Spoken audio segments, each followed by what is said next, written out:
Max. Hey, Max, look at Toni. Look at Toni, Max. Do you see Toni? Say hi. Hi, Max. Look how close he is. Look. Do you have any toy? He loves toys. Wait, I gotta show you. I gotta show you this toy. Look at this. Look at this. Max. Okay, he doesn't want to see the toy.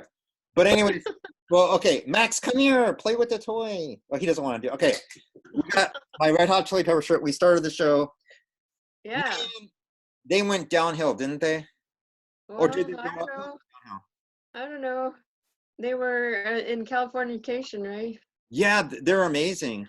But let's just talk about. Oh my God, my cat is so cute right now. I wish I can show you a picture of him, but he's doing some amazing stuff over there. But we'll get to him later. That's why he's called Amazing Max, right?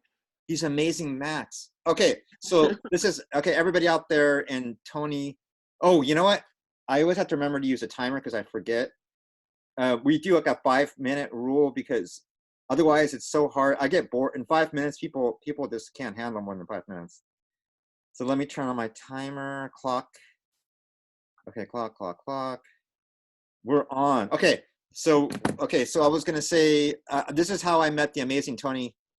When we started off Borderline Delusion, Toni was playing guitar, and I love her songs because I felt like I wanted to go the punk rock direction, and the rest of the band were like pop and whatever. And so I tried to get Toni to take over the band, and our jazz band teachers being such of a dick. But we love Phil. Anyways, we love the guy. And we had a crazy singer. We're not going to get into that, right? But I thought Toni gave me a CD, and we started going to these. We got to see Agnostic Front. Hell yeah! And I got to meet Stigma, which is. How did you meet Stigma? Let's start there. Well, I met Vinny Stigma in Albuquerque, New Mexico. They were on tour with the Punkorama tour. They were touring with Voodoo Glow Skulls. Cool. And all. And so, they were up on stage, and I had met one of the roadies. Okay.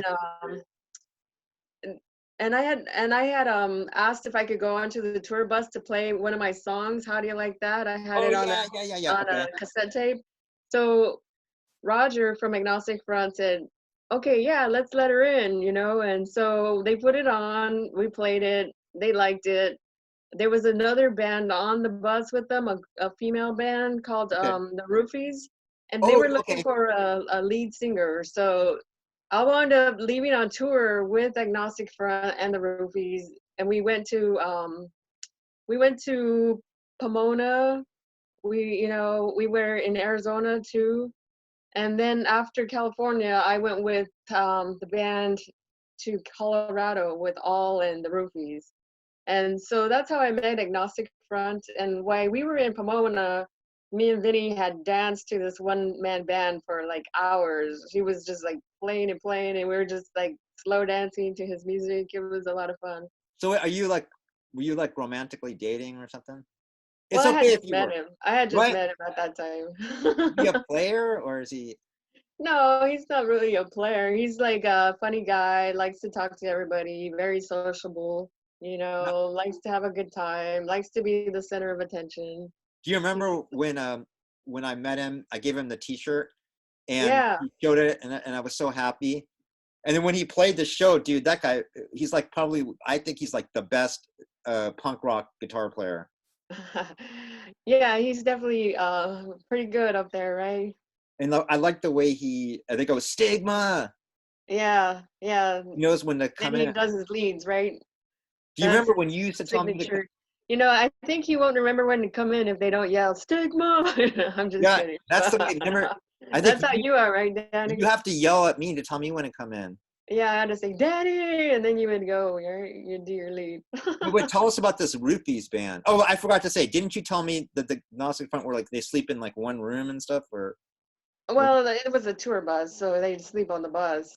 Well, what was interesting about that time was I had met, the roadie, like I had said, and they had asked me if I wanted to go with them on, to the next couple towns. And I've had a kidney transplant and I needed my medications. And so I didn't have like the medications I needed to go for a few days with them. Right. So we had went to the hospital so I could see if I could get the medications, and the hospital was closed. It was like so late at night, but then it was kind of like a miracle because one of the janitors were there, and I said, I need to get some medication, you know, and I know where it is. And, you know, it was in this locked cabinet inside the Yeah. transplant room. And the janitor let me in. I got the medication. We went back to the tour bus, and they were like, we were late for bus calls. So they're like, you're late. Why were you guys late? And he's like, we had to get some kidney medicine. And they're like, yeah, right. Give us some of that kidney They medicine. wanted the kidney medicine?